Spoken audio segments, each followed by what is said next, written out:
வணக்கம் ஃப்ரெண்ட்ஸ், நம்ம all in all chit chat YouTube சேனலுக்கு உங்களை அன்போடு வரவேற்கிறேன். இந்த வீடியோவில் நம்ம பாரத பிரதமர் உயர் நரேந்திர மோடி அவர்களின் தினசரி வழக்கம் என்னென்ன, அப்புறம் அவர்கிட்ட இருந்து வியந்து நாம கற்க வேண்டிய சில விஷயங்களை பற்றி பார்க்கலாம். அதுக்கு முன்னாடி ஒரு முக்கியமான செய்தியை இங்கே சொல்லியே ஆகணும். உலக அளவில் அதிக செல்வாக்கு உள்ள தலைவர்கள் பட்டியல்ல இந்த முறையும் நம்ம பிரதமர் நரேந்திர மோடி தான் முதல் இடத்தை பிடிச்சிருக்காரு.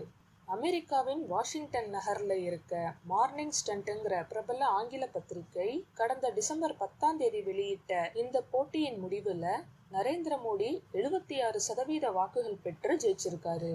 ரெண்டாவதா மெக்சிகோ நாட்டு அதிபரும், மூணாவது இடத்தை சுவிட்சர்லாந்து அதிபரும் பிடிச்சிருக்காங்க. நம்ம பிரதமருக்கு இப்போ 73 வயசாகுது. ஆனாலும் அதிகாலை 5 மணிக்கே எழுந்துடுவாராம். கையில சூடான டீயோட பிரைம் மினிஸ்டர் ஆஃபீஸ்னு சொல்லப்படுற PMO வெப்சைட்ல அன்னைக்கு முதல் நாள் வந்த தகவல்கள், செய்திகள், மக்களோட கருத்து பதிவுகளை பார்வையிட்டு முக்கியமான சிலவற்றுக்கு மோடி பதில் அனுப்புவாரு. அப்புறம் கார்டன்ல யோகா, அதை முடிச்சுட்டு கொஞ்ச நேரம் மெடிடேஷன், 8 மணிக்கு பிரேக்ஃபாஸ்ட். அப்போ அவரோட நண்பர்கள் கிட்ட போன்ல சில உரையாடல்களும் நடக்கும். கரெக்டா 9:30க்கு PM ஆஃபீஸ்ல மோடி இருப்பாரு. அவரு டெல்லியில இருந்தா அங்க முதல்ல அன்னைய நாள்ல பிரதமர் சந்திக்க வேண்டிய நபர்கள், மீட்டிங்ஸை பத்தி எல்லாம் மோடி கேட்டு தெரிஞ்சுப்பாரு.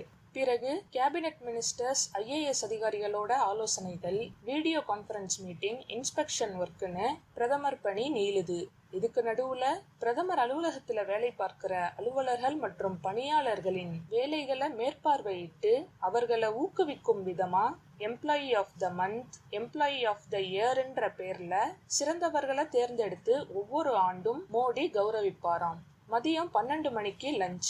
அடுத்து 1 மணி போல PM சந்திக்க ஃபாரின் டெலிகேட்ஸ், பிசினஸ் லீடர்ஸ்லாம் வருவாங்களாம். அப்புறம் இந்தியாவின் வெவ்வேறு பகுதிகளில் நடக்கிற முக்கிய நிகழ்வுகள், விழாக்கள்ல கலந்துக்க பிரதமர் கிளம்பிடுவாரு. திரும்ப மாலை 6 மணிக்கு டெல்லி வந்துடுவாரு. சில முக்கியமான அரசு நலத்திட்ட பணிகள், அப்புறம் கட்சியினரோட சந்திப்புலாம் முடிச்சிட்டு 7:30க்கு மோடி வீட்டுக்கு திரும்பிடுவாரு. அங்க போய் செல்போன் மூலம் மந்திரிகள், அரசு அதிகாரிகளுக்கு வேலை சம்பந்தமான சில உத்தரவுகளை பிறப்பிச்சுட்டு நைட்டு 8 மணிக்கு பிரதமர் டின்னர் சாப்பிடுவாரு. அடுத்து 9 மணிக்கு மேல பார்க்க வேண்டிய முக்கியமான ப்ராஜெக்ட் ஃபைல்ஸ், டாக்குமெண்ட்ஸ், அக்ரிமெண்ட்ஸை படிக்கிறதுன்னு இப்படி மோடியின் பணி தொடருது. இதெல்லாம் முடிச்சுட்டு 11 மணிக்கு தூங்க போவாராம். இப்படிதாங்க நம்ம பிரதமரோட ஒரு நாள் தினசரி நடக்குது. இதுவே தான் எப்பவும்னு சொல்ல முடியாது. கட்சி வேலைகள், பிரச்சாரங்களுக்கு போவாரு. அப்புறம் வெளிநாட்டு அரசு பயணங்களும் மேற்கொள்வாரு. பயணம்னு சொன்ன உடனே ஞாபகம் வருது, அவருக்கு என்னடா PM, எங்கனாலும் எப்ப வேணாலும் சல்லுன்னு உடனே பறந்து போகலாம்னு நினைப்பீங்க. ஆனா அதுதான் இல்ல. மோடி ஃப்ளைட்ல தான் போவாரு. ஆனா அவரை மாதிரி பயணத்துல கூட நேரத்தை வீணாக்காம மிச்சம் பிடிச்சு செயல்படுறத எங்கேயும் பார்க்க முடியாது. இருப்பாங்க சில பேரு, ஆனா ஒரு நாட்டோட பிரதமரா அவருக்கு இப்படிலாம் இருக்கணும்னு அவசியமே இல்லை.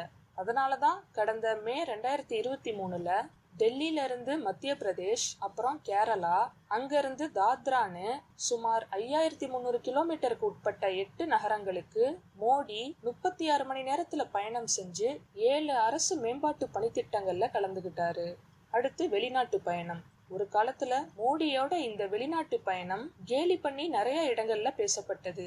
ஆனா அந்த மாதிரி ஃபாரின் டூர்ஸ் தான் இன்னைக்கு இந்தியாவை உலக நாடுகள் திரும்பி பார்க்கவும், உலக அரங்குல இந்தியா பொருளாதார ரீதியா முன்னேறவும் காரணமா இருந்திருக்கு.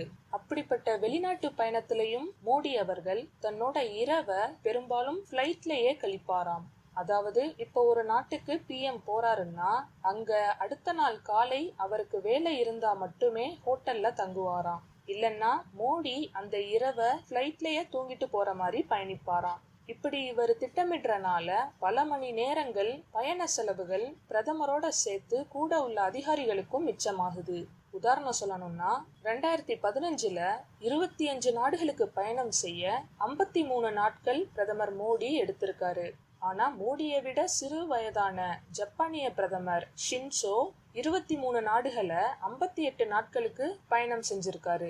அப்புறம் சீன பிரதமர் ஜின்பிங் 14 நாடுகளுக்கு 42 நாட்கள்ல பயணம் செஞ்சிருக்காரு. அவ்வளோ ஏங்க, நம்ம நாட்டோட முன்னாள் பிரதமர் மன்மோகன் சிங் 12 நாடுகளுக்கு போய் வர 47 நாட்கள் எடுத்திருக்காரு. இந்த புள்ளி விவரங்கள்லாம் முன்னணி ஆங்கில பத்திரிகை நிறுவனம் ஒன்று பட்டியலிட்டு பிரதமர் மோடியின் பிரமிப்பூட்டும் இந்த நேர மேலாண்மை திறனை பாராட்டி இருக்காங்க. அடுத்ததா நம்ம பிரதமரை பார்த்து நம்மளை வியக்க வைக்கிறது அவரோட துரித முடிவுகள். இஸ்லாமியர்கள் வழக்கத்துல இருந்த ட்ரிபிள் தலாக்குங்கிற முத்தலாக்க ரத்து பண்ணது, பல வருடங்களா இழுபறியில இருந்த அயோத்தி ராமர் கோயில் வழக்குக்கு தீர்வு கண்டது, ஆர்டிகல் 370 அதாங்க ஜம்மு காஷ்மீரை மீட்டு நம்ம இந்தியாவோட இணைத்ததுன்னு இப்படி பல நுண்ணிய சிக்கல்களை தீர்க்க அதிரடி நடவடிக்கைகளை மோடி அரசு எடுத்திருக்கு. எல்லாத்தையும் விட டிமானிட்டைசேஷன், அதாவது பழைய 1000 ரூபா நோட்டெல்லாம் செல்லாதுன்னு அறிவிச்சாங்களே, அந்த நேரம் எவ்வளோ எதிர்ப்புகள், என்னென்ன பிரச்சனைகள், நம்ம நாடு எவ்வளோ பரபரப்பா இருந்துச்சுன்னு உங்களுக்கே தெரியும். கொஞ்சம் விட்டிருந்தா மக்களோட கோபம் இந்திய அரசு மேல திரும்பி இருக்கும். ஆனா அப்படி இல்லாம எல்லாத்தையும் சமாளிச்சு நிலைமைய சீராக்க தேவையான பல வேலைகளை முன்னேற்பாடா செஞ்சு வச்சுட்டே காரியத்துல பிரதமர் மோடி அரசு இறங்கியது. அப்புறம் பாத்தீங்கன்னா உடல் ஆரோக்கியம். உங்களுக்கே தெரியும், இந்த வயதிலும் நம்ம பிரதமர் எவ்வளோ சுறுசுறுப்பா, நம்ம மேல சொன்ன மாதிரி அவரோட ஒரு நாள்ல ஒன்றன் பின் ஒன்னா பார்க்க அடுத்தடுத்த வேலைகள் இருந்தாலும் எப்படி ஓடிக்கிட்டே இருக்காருன்னு. அவர் பிரதமரா பதவி ஏத்துக்கிட்டதுல இருந்து இது வரைக்கும் ஒரு நாள் கூட லீவ் எடுக்கல. அதே போல உடல்நல குறைபாடுன்னு ஹாஸ்பிட்டல் பக்கம், அவ்வளோ ஏன் சின்னதா ஹெல்த் செக்அப்க்குன்னு கூட மருத்துவமனைக்கு போனதே இல்லை.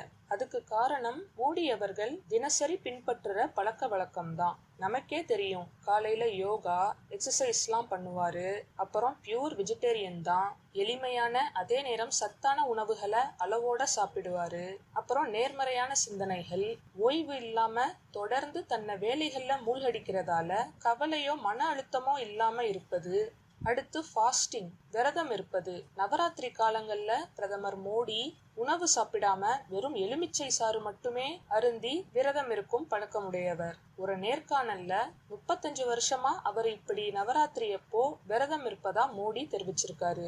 இது மாதிரி தன்னோட உடலுக்கும் மனதுக்கும் வேண்டியத தேவையான நேரத்துல அறிந்து அதற்கேற்ப செயல்படுறதாலதான் நம்ம பிரதமர் புத்துணர்ச்சியோட ஆரோக்கியமா இருக்காரு. Thank you friends.